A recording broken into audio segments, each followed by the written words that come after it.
Well, the landscape here by the Morganza Spillway looks just a little different off in the distance. That's just one bay open already, and already it's turned dry land into this.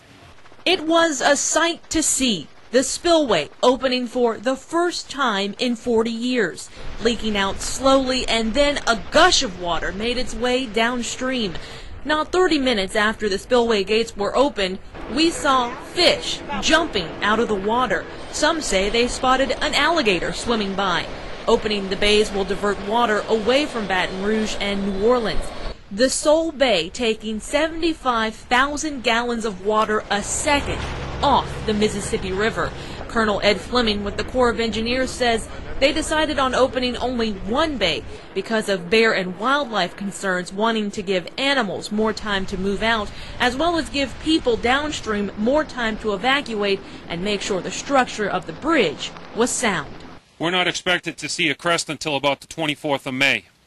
That crest is then expected to be with us for probably 10 to 14 days.